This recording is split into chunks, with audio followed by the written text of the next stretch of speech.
ഇന്ന് ഒരു കൊച്ചു യാത്രയുടെ യാത്രാവിവരണമാണ്. ഹൃദയത്തിൽ ചേർത്ത് വെച്ചൊരു യാത്ര. ഞാനും അനിയനും അനിയത്തിയും മോളും എല്ലാം ചേർന്നൊരു യാത്ര. ഈ പൊതിച്ചോറുകളൊക്കെ ആ യാത്രയ്ക്കുള്ള തയ്യാറെടുപ്പാണ്. പൊതിച്ചോറും രാവിലത്തെ പ്രാതലും ഒക്കെ ആയിട്ടാണ് ഞങ്ങളുടെ യാത്ര. നിധി തേടിയുള്ള യാത്ര എന്ന് പറയുന്നത് പോലെ സൂര്യകാന്തി പൂ തേടിയാണ് ഈ യാത്ര.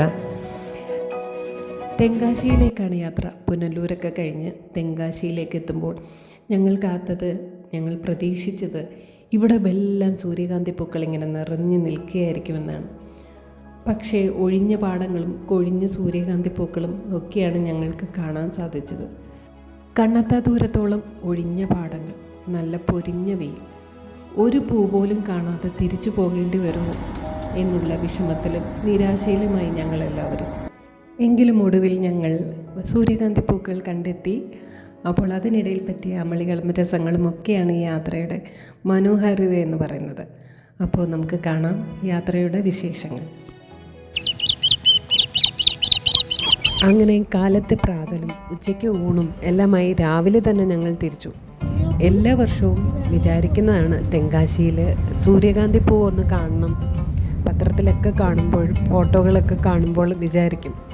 പക്ഷേ അതിങ്ങനെ മാറ്റി വെച്ചു. പക്ഷേ ഈ വർഷം ഞങ്ങൾക്കൊരു സ്പെഷ്യൽ ആളുകൂടിയുണ്ട്, മാളുകൂടിയുണ്ട്. അപ്പോൾ എന്തായാലും പൊയ്ക്കളയാമെന്ന് വിചാരിച്ചു.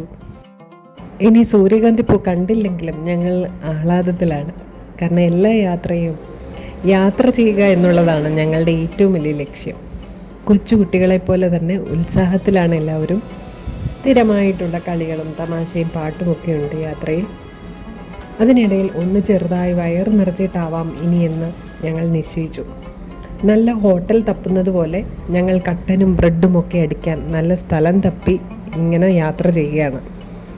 അപ്പോഴാണ് കളകളാരോ ഒഴുകുന്ന പുഴയും പാറക്കെട്ടും ഞങ്ങളുടെ ശ്രദ്ധയിൽപ്പെട്ടത്. ഞങ്ങൾ നിശ്ചയിച്ചു, ഇത് തന്നെ ഞങ്ങളുടെ ഡൈനിങ് സ്പോട്ട്.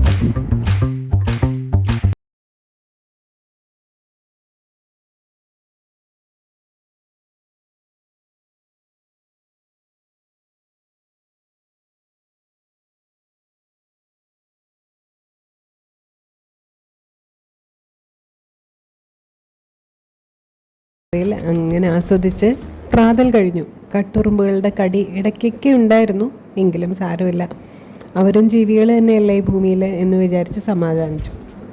ഉറപ്പായി സൂര്യകാന്തി പൂക്കളുടെ എല്ലാം സീസൺ കഴിഞ്ഞുവെന്ന്.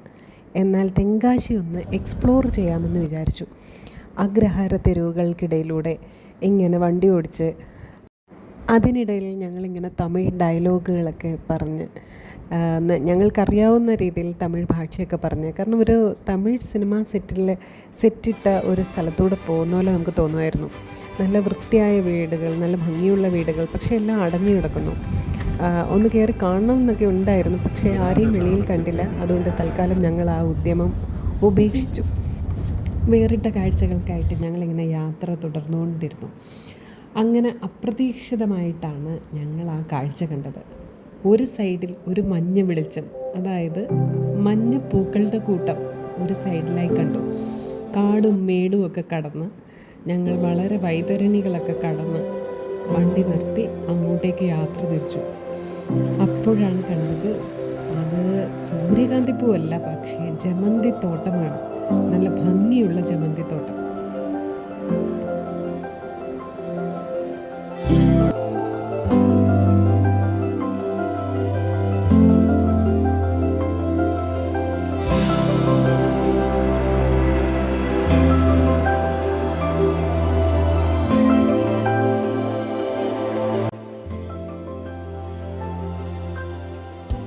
ബന്ദി എന്നും ജമന്തി എന്നും ഒക്കെ പേരുകളുള്ള ഈ പൂക്കൾക്ക് നമ്മളുടെ ഗാർഡനിൽ തന്നെ കൂട്ടമായിട്ട് നിൽക്കുമ്പോൾ ഭയങ്കര ഭംഗിയാണ്. അപ്പോൾ ഈ വിശാലമായ തോട്ടത്തിൽ ഒരു പ്രത്യേക ഭംഗിയായിരുന്നു.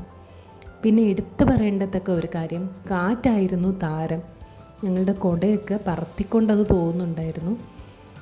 പക്ഷേ ബന്ദിയെങ്കിൽ ബന്ദി എന്നും പറഞ്ഞ് ഇരിക്കാൻ പറ്റില്ലല്ലോ, ഇതൊരു ശുഭലക്ഷണം തന്നെയെന്ന് ഞങ്ങൾ വിചാരിച്ചു. തളരരുത് രാമൻകുട്ടി എന്ന് മനസ്സിൽ പറഞ്ഞ് ഞങ്ങൾ യാത്ര തുടർന്നു. ഇത് തെങ്കാശിയിലേക്ക് പോകുന്ന വഴി അന്ന് മിസ്സായ ഒരു അമ്പലമാണ്, മുരുകൻ കോവിലാണ്. നല്ല ഉയരത്തിൽ സ്ഥിതി ചെയ്യുന്ന, വളരെ ശാന്തമായിട്ടുള്ള അന്തരീക്ഷത്തിലുള്ള, വളരെ പുരാതനമായിട്ടുള്ള, നല്ല ഭംഗിയുള്ള, കുന്നിൻ്റെ മുകളിലുള്ള ഒരു നല്ലൊരു അമ്പലമാണിത്. അങ്ങോട്ടേക്ക് പോകുമ്പോൾ വിസിറ്റ് ചെയ്യാവുന്ന ഒരു നല്ല ക്ഷേത്രം തന്നെയാണത്.